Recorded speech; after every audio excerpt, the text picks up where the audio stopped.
What are some of the things that you learned about business that you didn't know? Besides owning, I own a business, but there's so much more to a business than just owning a business. Yeah. I feel like we talked about it a little bit earlier about spending your own money. You can't make money without spending money. True. When you ever heard somebody say it costs to be the boss, Right. now I really do understand that. Yeah. Like, I like to have nice things. I like my things to look a certain type of way. I want it to be extravagant. I want it to look like a production every time you see it. Now, how is that gonna happen? Who money is that? You can either go get somebody to invest in you, but now you're making them be a boss over you too. Right. Now, do you want to have complete ownership? You invest everything in yourself. You do everything. You do everything on your own. So I'm gonna say the money part is the part that I've definitely learned about having complete ownership and being your own boss. Because you do realize, like, when you go get some of these big name guys or females women to be on do a feature, that costs. I mean, $250. I heard what you paid Future $250 to do a hook, a feature. Excuse me. So you're like, well, damn, $250. But that's okay, because when you paying somebody they fee, that mean that you respect them and appreciate them as an artist. Like, I'm not about to ask nobody to do nothing for me for free. I ask, what is the feature price? Right. Because I want you to know how serious I am about this. I ain't trying to beg and I ain't trying to scramble. It ain't got to be a favor for a favor. I'm asking you to do your art on my art. You do a feature for me, I do a feature for you. What about that? That's cool. That happens too. But that's not what happened. Like, I wanted that feature, and I was just like, somebody help me figure out what's his feature price. The manager told me what it was. Boom. Go send him money in cash so he could do this for me ASAP. Yeah.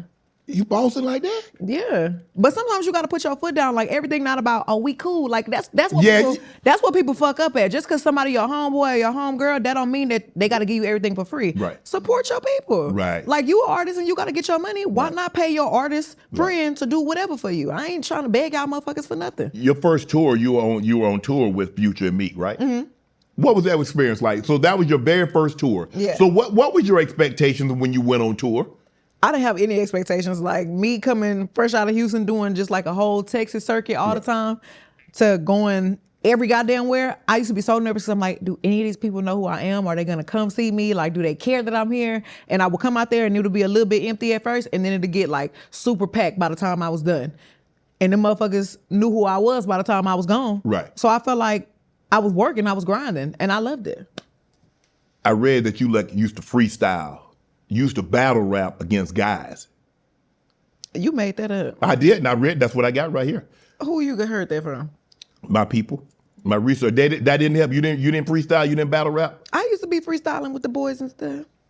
But I wasn't battle rapping. Yeah, you were. I ain't no battle rapper. I just be talking shit. Oh. That's it. I ain't no battle rapper or nothing. Why you talking that like that? Because that's what I do. But I feel like battle rapping, that's like a whole culture. Like, that's a whole Yeah, thing. but I'm just saying, you freestyling, you going against the guys. Is that where you sharpen your skills? Is that where you? No, like I told you earlier, me and my mama used to be going back and forth. Really? Yeah. She was really the one. And I just wanted to beat her and I wanted to impress her. And I thought she was just the coldest rapper ever. So if I was going to compete with anybody, it was going to be my mama. Right. Your mom really inspired you, huh? Yeah. That's That was your my girl. girl. Yeah. I mean, it seems to me that you guys had something more. It's like, I don't want, you can correct me if I'm wrong. It's like you guys were like, yeah, that was your mom, you're the daughter, but y'all had more like a relationship, like y'all were like sister. Like, well, you know, black mama's gonna always tell you, I ain't your friend, Yeah. I ain't your sister and all that shit. So I ain't gonna say she was my sister. But my mama was my best friend. Right. And it used to really just be me, her, and my dad before he passed. Okay. And I ain't really care about nobody else. I ain't care about having a bunch of friends and stuff, and I was a very friendly kid. But I was the only child, so like I just love being around my mom. I was. That's why I still shower myself in these type of gifts, because that's what I'm used to. Right. My mama, my daddy, my grandma, like, they just gave me whatever I wanted. They made me feel, and it makes me appreciate it today, because I'm just now realizing we were not rich. And they just really broke their back to give me everything that I asked for and more. Right. So now I'm like, damn, I didn't even realize my mama was struggling like that and still giving me everything I asked for. Do you ever wish you had siblings? No. I like being the only child. Really? Yes. I couldn't even imagine it being two of me. No, they ain't have to be two of you. They could have their own identity, Meg. No. Because I would have made them be like But me. what if they were the oldest? See, I wouldn't have liked that. Because I probably wouldn't have been me if I was trying to be like my big sister. You had a brother. All right. Well, if I would have had a brother, he would have been cool too. And he probably would have been trying to make me not be me though. I don't know. But if I had a brother, that'll be real cool. Yeah, see? I couldn't even imagine it being a boy me. What? We'll be trouble. What about the accent? That I mean, I can What accent? I can tell you from the South. I have an accent? Mm-hmm. Okay, I know I got an accent, but like I really ain't never really hear it myself until I started leaving Texas. Like when I started going to New York so much, they'll be like, "What you say?" Or say it again. And I'm like, "What? Why you don't hear me? Like I'm speaking very clearly." But I guess some of the shit I be saying is sound country. I don't know. No, I mean, you've been. Did anybody like when you got started rapping? Did anybody try to change you? Say, well, I mean, that drawl a little thick. Nobody outside of Houston tried to change me. Like I remember one time I was recording at this boy's studio and he stopped me in the middle of recording and was like, "Why do you talk like that?" And I was like, "What do you mean?" He was like, "You just sound like you mad. Like you just a mad ass girl on the mic." And I was like, "Damn, that's fucked up."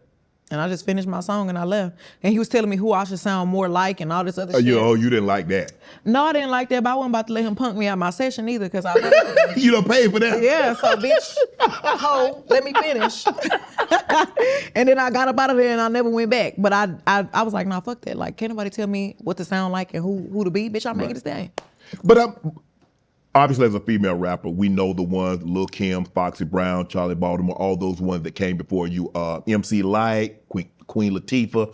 Shout out to Latifah, I just saw her the other day. So when you were growing up, what female rapper was like, I like her, that's what I would like to, I'm not saying you wanted to be like that, Yeah. but who did you listen to growing up? I'm gonna say this one more time. I used to want to be just like my mama. Really? Because my mama was a rapper. But my mama What was her name? Hollywood. But my mama's favorite female rapper was Lil' Kim. Okay. So she put me on Biggie before she put me on Lil' Kim, and I used to love Biggie so much. I still love Biggie. But she was like, if you like Biggie, I got something for you that's gonna fuck you up. So then she started playing me Kim, and I was like, what is this? So I definitely was on Kim early, but definitely my mama was my favorite female rapper. Have you ever met Lil' Kim? Of course I've met Kim. And you would think how much shit Lil' Kim be talking with that deep ass voice on them fucking beats. She's 6 foot tall. You would think she finna be tall as a motherfucker and just the voice finna be deep like that. I met Lil' Kim and she was like, hey, what's up? I was like, Kimberly, where's the real Lil' Kim? Cause this ain't Kim. She is so nice and she's so sweet and she gives just like baby girl energy. Like she is just so cute and petite and nice. And I was like, I cannot believe you are this sweet. Right. I love her. Want to join Club Shay Shay? Become an official member by hitting that subscribe button, where you never know who's going to be joining us for drinks and conversation. Don't be late to the party because we like to do something before two something.